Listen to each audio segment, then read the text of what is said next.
this is Hoob with Hoob's Garage. It's another day here. We've got another Ford tractor in the shop. So what we're doing today, I'm really getting tired of looking at this thing not having headlights in here. So I'm going to be putting some headlights in here and showing you all how to wire them up. Or maybe I shouldn't say showing you all how to wire them up. I'm saying showing you how I wire them up. I don't know if it's right or not. Is it factory? Definitely not.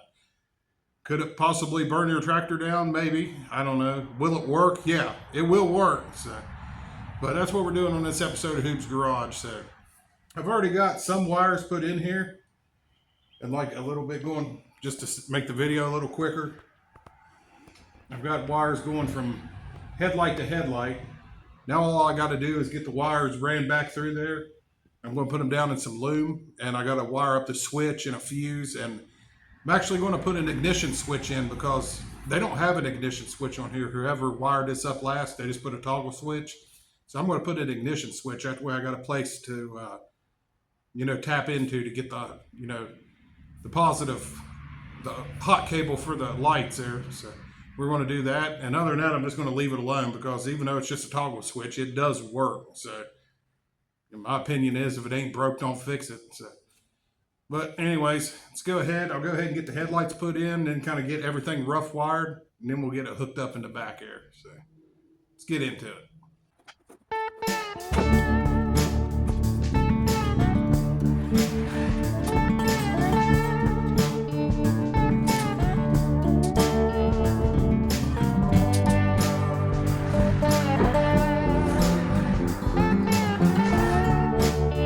If your tractor is going to sit outside or something like that, I would highly recommend, instead of using these, well, you can still use these, but using heat shrink too. I'm not going to because this tractor sits inside. It never stays outside. It's never going to stay outside, and the other reason is I really don't want to. I really don't feel like it. It takes too long. So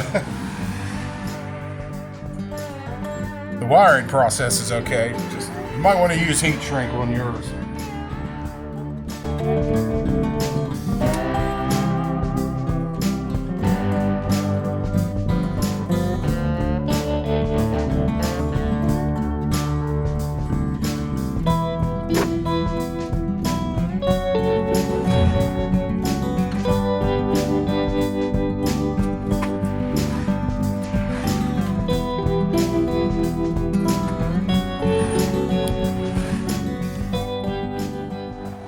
If you're wondering why I'm cutting these ground wires out and I have new ground wires ran, I'm actually cutting these out because I could not get these to ground. I ran into that with the other tractor that I fixed up.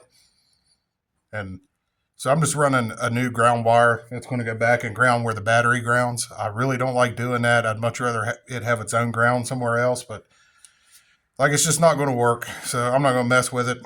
What I could do is take the light off and maybe put like a big ring on it and run a ground cable to that so it could ground to the inside there. But I got this all painted. I'm just going to end up scratching something if I try to take the light off. So I'm just rolling with a new ground wire all the way back. So it'll be good enough. Like I said, we're not doing a factory wiring job here anyway. So. And the reason I'm cutting them off is because I didn't want them bouncing around in there and, arcing against the new hookup.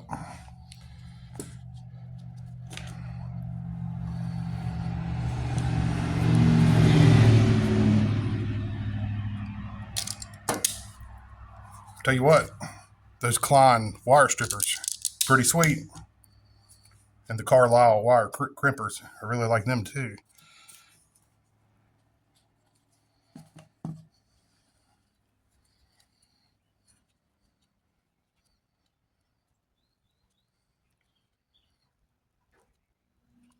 Once I get these wired up, like I said, right now the two headlights are nothing but actually connected to each other. I'm going to tee into it with another wire that runs back. Then I'm going to show you all how I hook up the ignition switch and the toggle switch. Yeah, I got lost for words there for a minute. Couldn't think.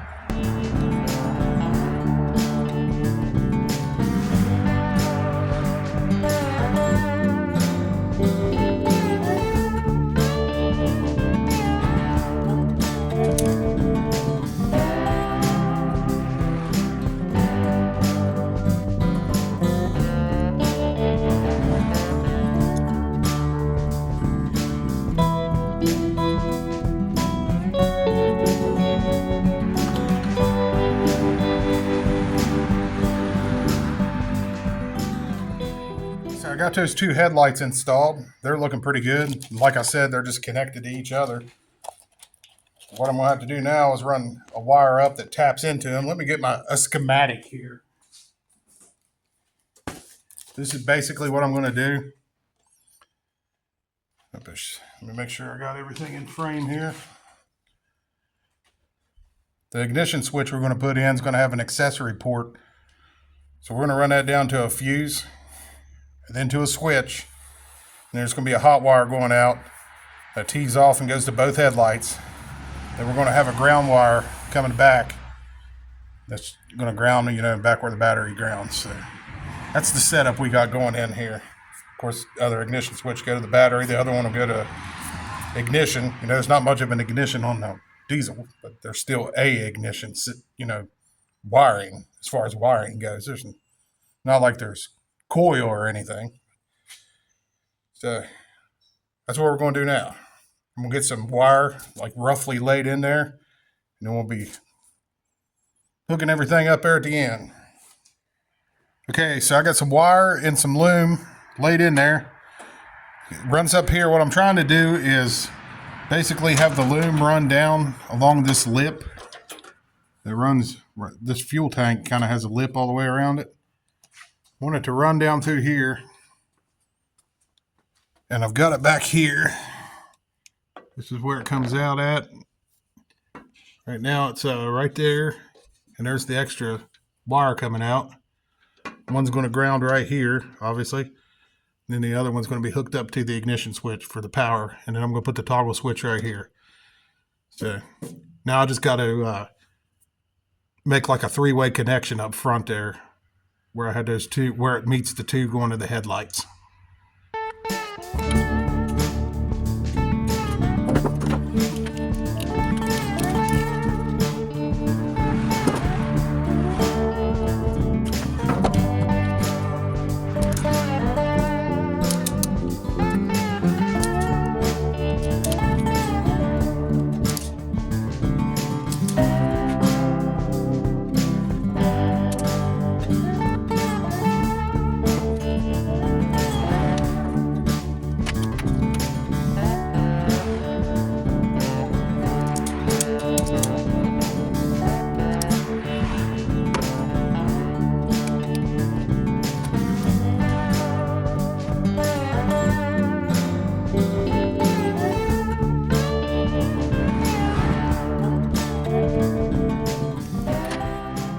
Them all hooked together there. I'm not a huge fan of the way the loom comes together, the two meet right there, but oh well, I'm not really a big fan of loom, period, but there's some sharp edges in there, and I didn't want them, to get snagged on something. And I still got plenty of slack to kind of tuck it out of the way wherever I want to. So there's what we got going on there. Now we can get back to the switch and the ignition switch. Personally, that's the part I've been looking forward to. Okay, so here's the ignition switch they had wired up. Instead of having a key, they just had, on and off right there. And then they got it rigged up to a push button start on the other side, which isn't the push button start by the transmission that it should be. But like I said, if it works, why mess with it? The only really reason I'm changing this is because it's going to give me a place to get a hot cable for the lights, and you'll never be able to accidentally leave the lights on if you turn the key off, which I unhooked the battery anyway. So I guess I really didn't need to buy a toggle switch for the other side for that. I could have just used this switch. Now I had to check the power going into it when I still had the battery hooked up. Obviously I don't have a battery in there right now, but I did determine that the yellow wire was the positive wire going into it. So it doesn't really matter on a 2-position toggle switch. There goes traffic up the road. It makes it noisy in here. It doesn't really matter on a 2-position switch, but it does matter on a keyed ignition switch. I'm going to have to make sure I got it in the right spot. Oh, man. That is tight. That is rusted in there. Let me get an actual Phillips. Maybe I can break it loose easy. There we go. I can just slide that into my new ignition switch.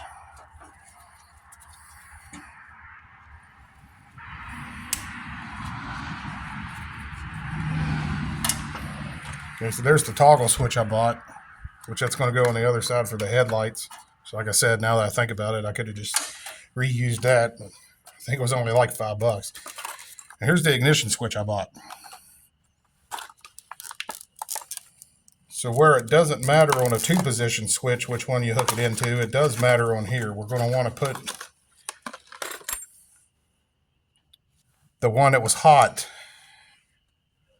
When the battery's hooked up, we want to hook that to the one that says battery. Then we're going to use ignition for the one coming out of it. And if I wanted to move the starter button to here and use the key switch as a starter, I would put that here, but I'm going to leave it the way it is. Like I said, number one, it works. And there's also a button right here for the glow plugs, or not glow plugs, but like the intake heaters that these things use. So instead of trying to push 2 buttons over here, if I was trying to use the intake heater, it's going to be easier to have one hand on each side pressing 2 buttons. So we'll just leave the button over there the way they got it. So let's go ahead and get the, well, first of all, let's make sure this fits. So let's make sure I don't have to waller that hole out a little bit, get the Dremel out or something, or it'll probably fit.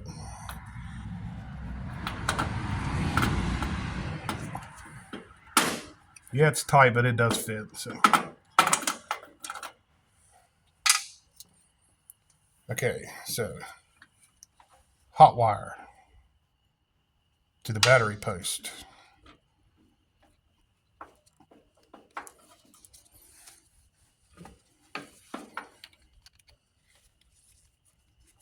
Tighten her down. That's done.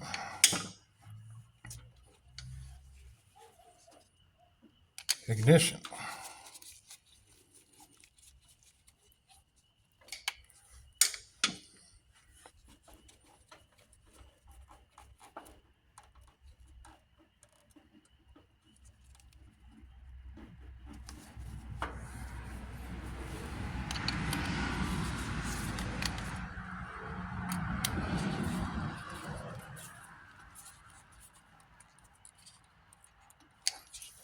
So basically what we've done is taken that toggle switch and put it to here. And over here is where I'm going to run my headlights off of.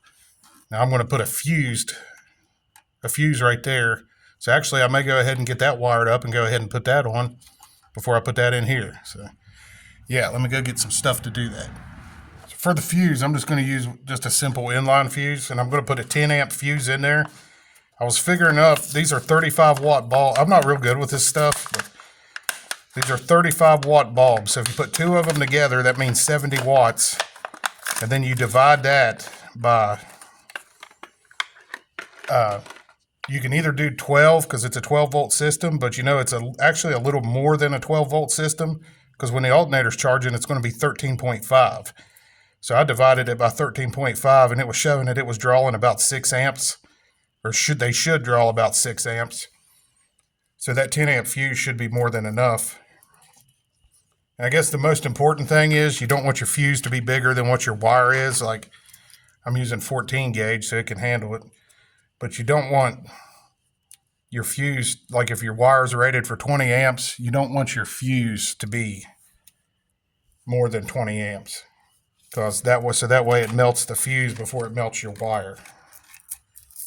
I guess, maybe that's what we're going with. So let's go ahead and pop a fuse in here, pop a 10 amper. I guess, yeah, instead of making another connection, I'll just go ahead and put that on right there, and then that'll almost reach. Yeah, sweet, that'll reach completely over to that toggle switch there. So, and then I can just take my red wire off the toggle switch when we get over to the other side.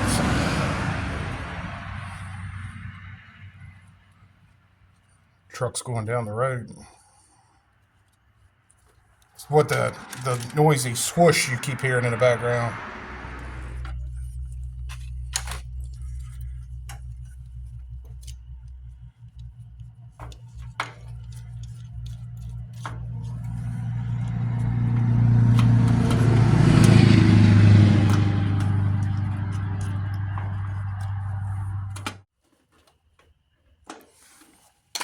Okay, so this old girl's got an ignition switch now. It's got keys. It can't be stolen.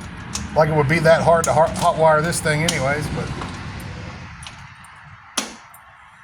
Okay. Let's get on the other side and work on getting that toggle switch hooked up. It might be kind of hard for y'all to see on this side, working in kind of tight quarters back in there. But...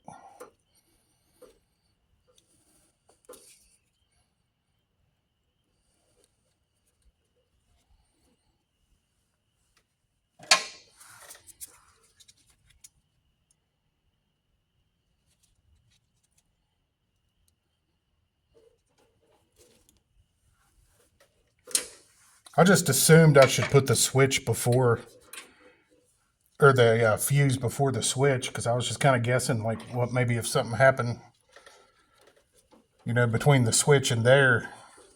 I guess you wanted to fuse at the furthest point back if possible. So it looks like there's my red wire that goes to the front.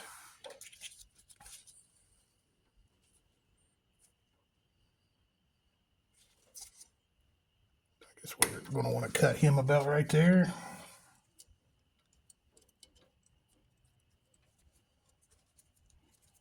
When it comes to little tedious stuff like this, I'm just not very agile on this crap.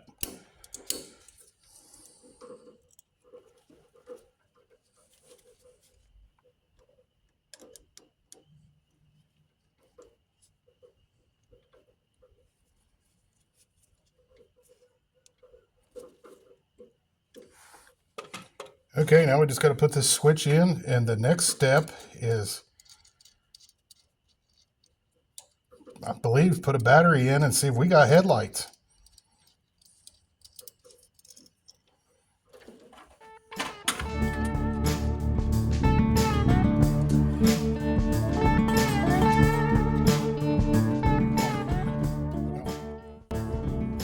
Okay, let me get things cleaned up here, and we'll get a battery popped in here. See what happens. Make sure there's no fires, blown fuses, any of the above. This is what we all been waiting for. We got to turn that key, flip the switch, and see if we have lights. See if there's any fires or explosions or anything like that. Definitely got to make sure it's in neutral. Make sure I didn't get some wires crossed and the thing takes off cranking or something.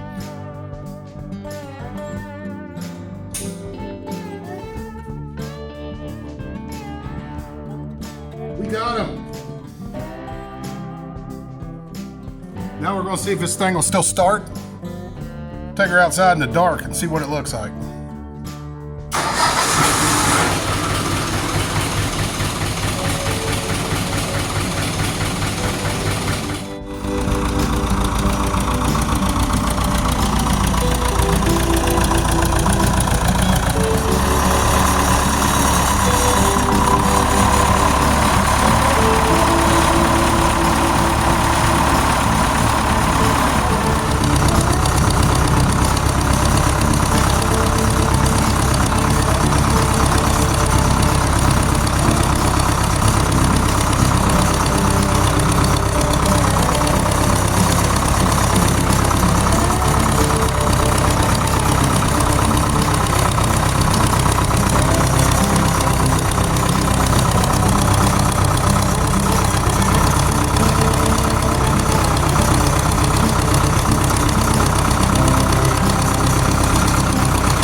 Hey, we got headlights, y'all.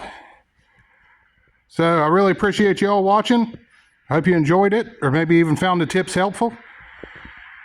Please like and subscribe. And this is Hoob with Hoob's Garage. Be sure to catch y'all in the next one. We'll see y'all.